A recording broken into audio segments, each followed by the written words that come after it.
and she won't go into drive again. So we got lucky, I think. I think we're lucky. Hey there, we're the Markhams, Chris, Andrea, and our adventure dog, Emmy. We're combat veterans who met in Afghanistan, sold our house after 7 amazing years, and now we're hitting the road to explore every corner of America. From stunning national parks to hidden caves, we're on a non-stop adventure, making memories and chasing sunsets. Set off on an unforgettable adventure across America with us and our dog, Emmy. Be sure to like and subscribe so you don't miss out on any moments. As we made our way back to our RV after completing a mobile service call, we encountered a semi-truck that shouldn't have been on this road. It was partially jackknifed and wedged against a rock, unable to move, completely blocking our path.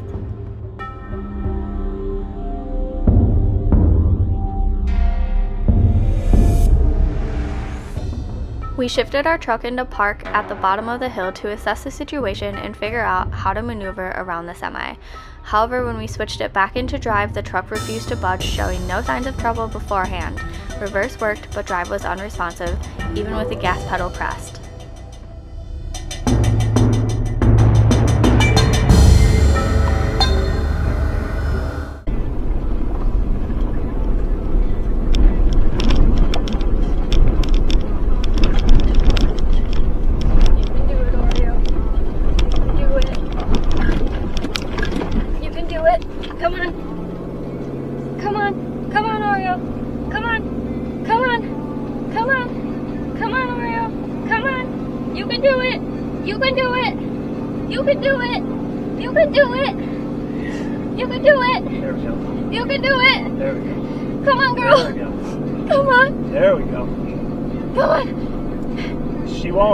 She lost gears.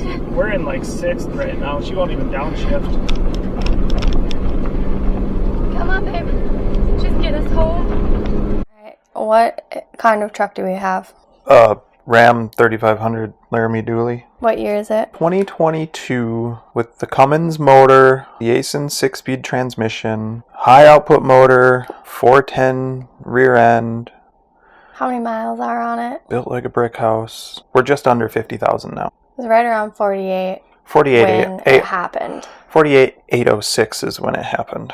Trust me, I remember that well. Explain what happened when we were out on the dirt road in the middle of nowhere. Well, one, we were on an RV call or a repair call out in the middle of absolute nowhere, Terlingua, Texas. So to answer your question, why are you out 4x4ing? We weren't out 4x4ing. We have a pavement princess. We wouldn't do that on purpose. My Nexen tires do not off-road. They're soft pieces of crap. Don't come at us about our tires. We're changing them. Yeah, don't yell at me. I've been trying to nurse them back home. What happened out in the middle of nowhere? Terlingua, Texas. If you don't know where that is, it is essentially Big Bend National Park in southwest Texas. Well, we were coming down kind of a river valley into a river bottom and noticed a semi blocking the road on this goat path that we took, that the guy whose camper we repaired said he had to lean it up against gravel hills to get it up into his spot. I don't know how he got that camper out there. So tight that you were like rubbing on sides of the road and on the hills. And not us, the camper. Yeah, we actually fit quite well. It was like 1 1/4 lanes wide. So the semi had unloaded connexes down in Lajitas, where we were. It's like 20 minutes further south, I think. Yeah, and somehow his GPS brought him down this back road to go I don't know where, but he was empty heading out of Terlingua, Lajitas, and he tried going up a switchback hill coming out of the little river bottom and hung up his trailer. So he decided that he would back up and turn around, and then hung himself up on the riverbed with it was a dried out riverbed at that. On a big rock. On a giant rock, so his rear end was just basically floating on a rock. Yeah. While his tires were floating, his rear end was on the giant boulder, blocking the whole road. So we came down and didn't really have anywhere to go. So we had to stop and assess the situation. Yeah. and figure out how we were gonna get out of it. That was the fun part. So there was a F-150 on the other side and a side-by-side, and then we were on the forward-facing side. And to give you like an understanding, so the semi was blocking the road, if you want to call it that, and the riverbank it was probably a good 3-foot cliff of like, I don't know if it's limestone or what kind of rock they have out there, but it was like flat and then a cliff. And we were parked on the other side of that cliff. So there's no way to really get us past the semi because that cliff is there. So we had to stop. So basically put it in park and went out and assessed what was going on. And there were some people who lived around that saw what was happening and came to see if they could help and all that. And we were the biggest truck there besides the semi. The guy was like, "Can you give me a tug? I just need to get off of that boulder."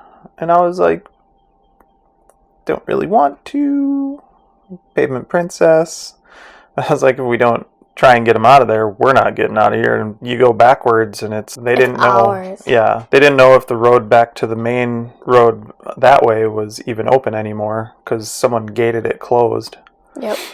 So I was just gonna give him a tug, and I turned the truck around and was gonna get it positioned to give him a tug off of that rock, but I put it in reverse, and when I went into drive to go kind of position myself in front of him, there was like resistance when I gave it some throttle. I got it forward feeling funny, and then I backed up and tried to reposition to straighten out, and when I put it in drive, it just rolled backwards. It didn't click into gear. With the high outputs, I don't know if it's the same with the standards, but there's so much torque on them that it kind of pushes you, and it kind of you can feel it on the brake, like you have to push the brake extra hard to kind of hold it in spot, and there was none of that. I sat there trying to four-wheel drive, all that stuff. I tried downshifting the gears manually. There's no other way to do it other than manual. Truck driver was telling me how to drive my own truck, which was kind of funny considering where he was in the situation he was in. With that being said, essentially we're not mechanics, but that means the transmission's gone. At least gears 1 through 4 were gone. And mind you, we're also in a riverbed in a lull on this road in the middle of the desert with no cell phone service, so you can't call for a tow even if we had cell phone service. I don't think a tow truck would come out there. We didn't have an address. You're in the middle of a desert.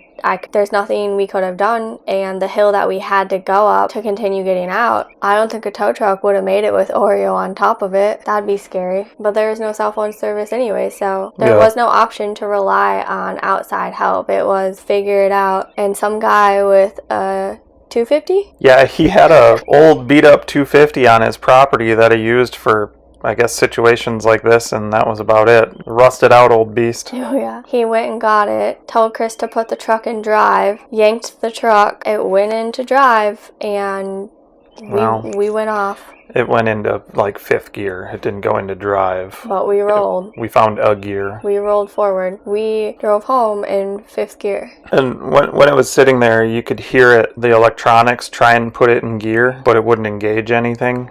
Yep. So you could sit and hear it, the solenoid working, whatever it is in there. But that was it. But once he pulled us out from in front of the semi, we went up a hill a little bit, and I could kind of drive a little. So I was like, all right. And then I backed up. He unhooked. I backed up to get out of the way. Sat there, went and thanked everybody. And we cleared some rocks. We found a decent looking path around the cliff and cleared some rocks, some really big rocks, and just sent it. Yeah. Gave it all we had. Transmission was already gone, so we just went for it. It was mid-80s for temperature. Yeah, probably hot. Maybe warmer. And so Emmy was back at the camper, and our biggest concern was getting home to her. By then it was 3:30? Yeah, we got home at 4:30. So one of the couples followed us out from there down to the asphalt, the main road, which was awesome. That was much appreciated. They wanted to make sure that we got all the way out. We ended up finding them on Facebook. Yes. So that was if you see this, thank you.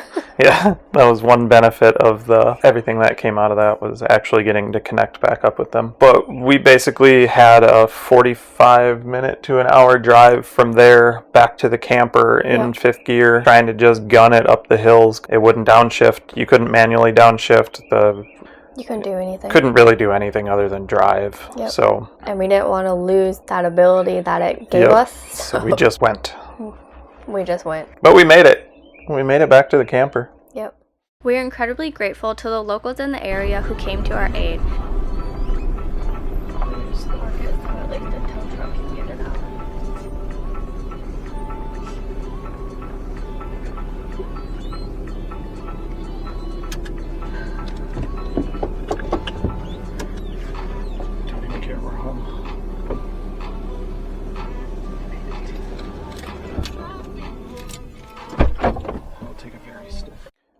So starting with the tow, we'll talk about Stellantis here. We gave them 14 hours to find us a tow. They couldn't find anything. They called us in the middle of the night. They called us at 7 a.m. the next morning and said, we can't find a tow, you're on your own, and to find our own tow, and they would reimburse us. And they left that as a voicemail. And basically from there, they cut off communication. Like, they didn't...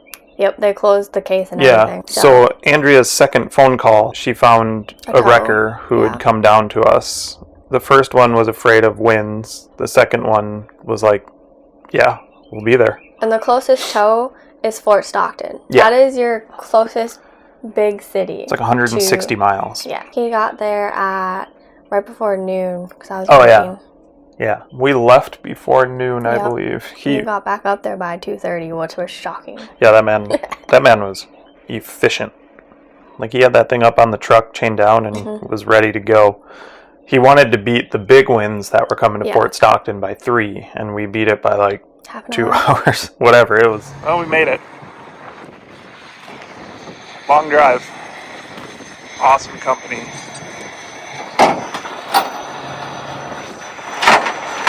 Sitting in Fort Stockton. Going in to get diagnosed shortly. And we'll hear about it tonight or tomorrow morning. But we got that thing down, and our service advisor from Ram Country had already, I called him the night before, he set us up an appointment. He had everything kind of ready to go in that aspect to get diagnosed and everything. And then when we got there, they were going to pull it in. Well, they did pull it in. They were going to diagnose, but the computer system went down for Stellantis like nationwide. So we had some other friends tell us that. So our truck sat until Monday waiting to get diagnosed. And then they diagnosed it, sent it up to warranty, Stellantis. And Stellantis sat on it for 2 days before they sent the approval. And I think Wednesday they finally started putting the transmission in, a new transmission in. Yep. And we got the truck back Friday morning. So all in all, we had lost it for a week. They had it ready Thursday evening. It probably would have been a lot earlier, but I had them do an alignment and a big inspection on it too. Check. So they did all that. Or I'd go up Friday morning and grab it. I'd left at 9-ish because I don't move fast in the mornings.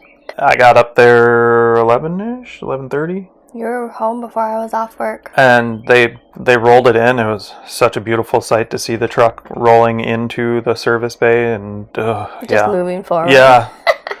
Have a new alignment and inspection and everything at no cost, which was awesome. The transmission is a brand new transmission, not a reman. And that's covered by warranty. So. They never said what the problem was, but with the symptoms and everything, it's that snap ring failure that Aisins are famous for. But we got a new transmission, torque converter, all that. The service at Ram Country was absolutely spectacular. David was on top of everything, answering all of our phone calls, our questions, our laundry list of concerns. We're those annoying people that called and checked on our truck every single evening just for an update. Well, we had to extend our stay at Lajita's 3 or 4 days. Yeah. So we were trying to also keep the campground informed because we inconvenienced other campers. We didn't know how long we were going to be without a truck. But the campground was awesome with that too. Campground was awesome. They were great. Funny story.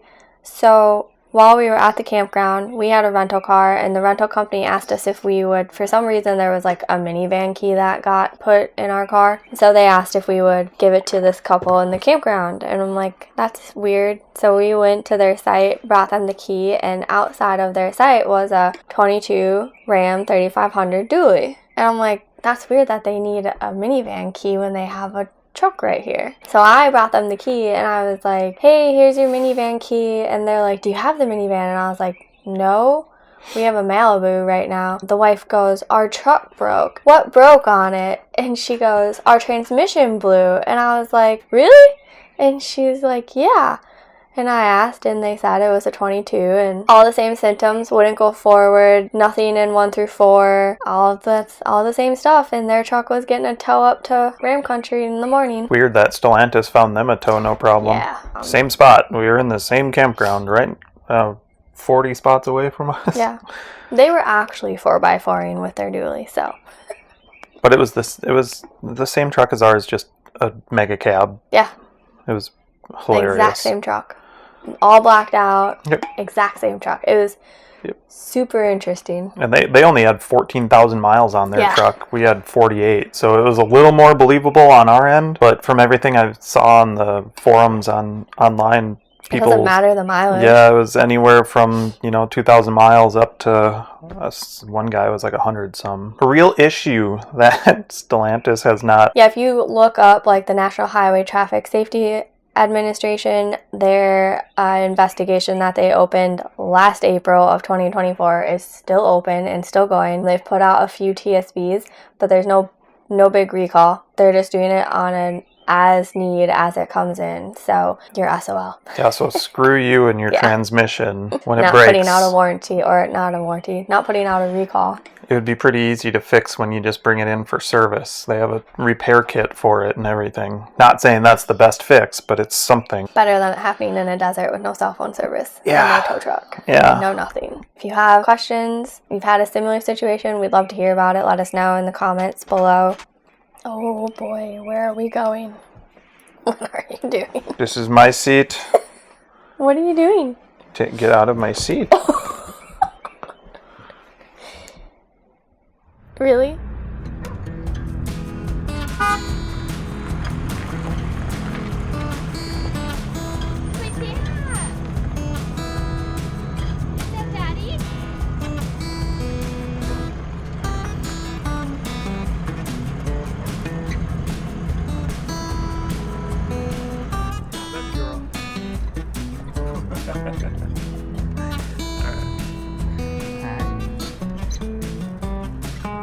I miss you. I love you. I'm coming inside, okay? Thanks for joining us on another adventure. Don't forget to hit that subscribe and like button so you don't miss any of the fun. See you next time.